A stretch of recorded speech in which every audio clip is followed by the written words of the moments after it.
All right, so that's a bit of other sports for you. But guys, let me quickly come to you now. Onye, a lot to talk about really. From tennis, table tennis.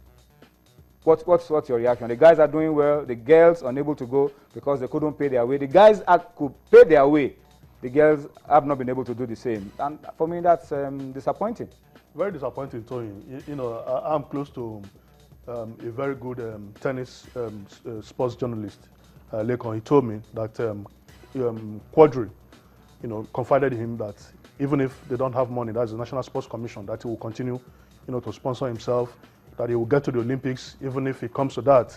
And I read a story before we came on air now that Joe Akwa complained about match rustiness. The last time he competed in a big event like this was in September last year, I think at the All-African Games in Congo, Brazzaville. You know, so for even the men, it's very difficult for them.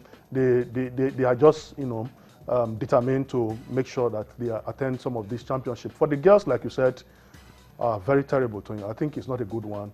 Ofyong Edem, Funko Shonaike was, you know, on the sports this morning, I think last week or 2 weeks ago, complaining about lamenting that they may not attend, and it has come to pass.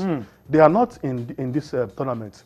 And the shocking thing is that she didn't go for the tournament in Khartoum, Sudan. In Sudan. Because she didn't go for this one. Same reason. Same reason. Funds. And you see, they qualified for this tournament, and that's why Nigeria risk ban from the world tennis body. I think the minister should be starting. If you ask me, we have seen the minister, you know, take pictures with Burundi. Which minister is that? Our sports minister, you mean? Take pictures with Burundi Change operators. He appears to be comfortable with common people.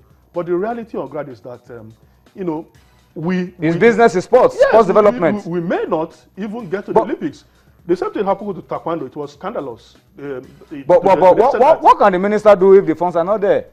Okay, well, he's the man in charge of sports, so there should be a creative way of getting this funds. I mean, you can... But I'm sure he's also doing his best. Government is going to release funds for everything later on. But it behoves on whoever is in charge to get money somehow to ensure that these athletes go for their qualifiers. It was scandalous for the Taekwondo delegation. They went there. One of our athletes even failed the weight category. In the weighing-in category. You know, as we are talking now, the boxers don't know their fate. They have a qualifier in Uganda, in Cairo, in Cameroon. Okay, the wrestlers are going to Cairo. The boxers are also, you know, they don't know their fate. The weightlifters have been crying, running from pillar to pole. Wrestlers are going to Cairo. The president was online last week, you know, complaining bitterly. So, I mean, this shows. Wrestlers too are going to Cairo. They don't even. They want to. So they want to prune down the number of wrestlers they will take for this event. So where are we going to get the medals from? If, you know, our hopes, we have mentioned the tennis, wrestling, weightlifters, these are potential medal hopefuls. If they don't make it to the qualifiers, then where are we going to get the medals from? So I think the minister should be very sad and be more proactive. We must get our athletes to attend these qualifiers so that they can get to the Olympic Games. What would you want the minister to do? You talk about being proactive.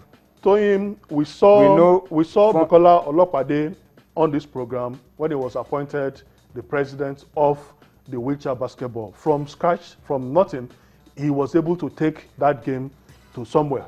You know, so that would depend on the president of the different federations. No, but the federal minister should be able to get funds. I don't know what they're talking about, but I think the problem here is that most political office holders just want to arrogate the benefits to themselves, but there are responsibilities attached to the work. You must work. We don't want to listen to excuses. Why are you the minister? Why are you the minister? You know, so we must get funds. These athletes and their president have been clamoring for funds since last year. You know, from the National Sports Commission. Well, so something needs to be done urgently. I'm not the devil's advocate, but I believe the honorable sports minister probably is doing. But when you went to Rwanda, the minister was in Rwanda. Let me make my point. The minister was in Rwanda. Let me make my point. I'm not the devil's advocate, but I believe the minister is doing his best. It's just a very bad time now in terms of funding. But it doesn't take anything away from what you have said. And we're using this opportunity to call on the minister to be a little bit more proactive in terms of funding for these associations that have tournaments to attend that will help us towards the Olympic Games. let's find funds from somewhere. And when the funds come later for preparations, because Mr. President says he has approved whatever we will need to go for the Olympic Games and all of those things. So we are sure this money will come out. Let us get money from somewhere. Allow the boxers to go for what they want to go for, the wrestlers to go to Cairo, the weightlifters to go for their event, taekwondo, all those other sports. And then when the funds come out later, you know how to balance the books. That's, I think, I agree with you on that one. But I'm sure associating with common men and all of that, well, he's a politician. He will do it. But at the same time, his responsibility at the moment is sports.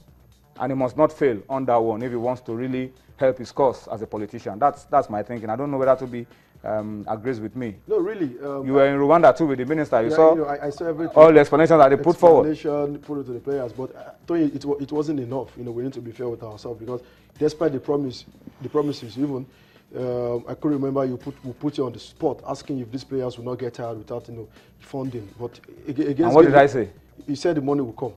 And has the money come? And the money has not come. But, the money is coming. It was so terrible that even until the Guinea game, there was nothing, and the players maybe could not hold on, and the team broke down, and it was very sad for everyone in Rwanda. Also for other sports, this year is very. And the minister said that that kind of thing will not happen again. We just hope that he's able to. But other sports are complaining. Tony, this year is very key for us. Olympic year. In the next few months, we're talking about going to the Olympics, and then it's going to be fire brigade telling each federation to deliver medals. How would they deliver medals? With top preparation. Athletes are not in top notch in terms when they of can't even qualify, Toby. They can't qualify. We can't even qualify. We can't even give the athletes best preparation. I think it's sad. Just like when you said, you are the minister of this. You are the minister of federal.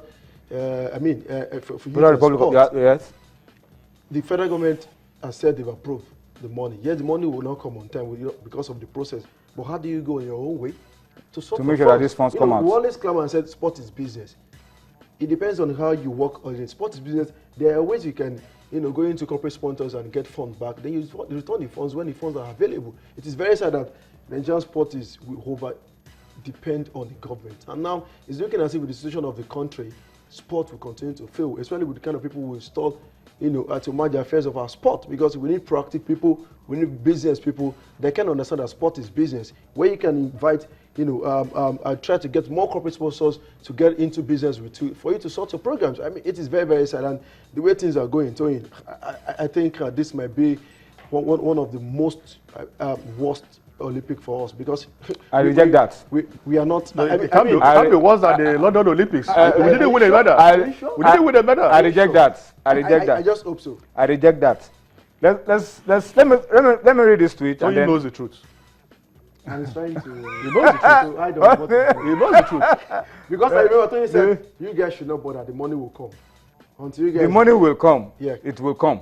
But can you confirm to me the money? The money is coming. Okay. So I want to remind you that there was a time in this country where we had the Team Nigeria as a brand. Corporate sponsors came. The federations, all the federations had money to prepare. Had money, had buses. The transportation problem was solved. Why can't we go back to that template? Why must we play to the gallery all the time? Let's go on a break. It depends on the personality of the person that's in charge of the affairs of the sport. Let's go. If you can't control the mindset of corporates to come and invest into sport, that means you don't have any business adding the youth and sport. Let's go on a break. Let's take you to you now. We told you it wasn't a very good story over the weekend. Akwa United losing out to Vita Mokanda. We thought it was a stroll in the park. We thought the job had been done, but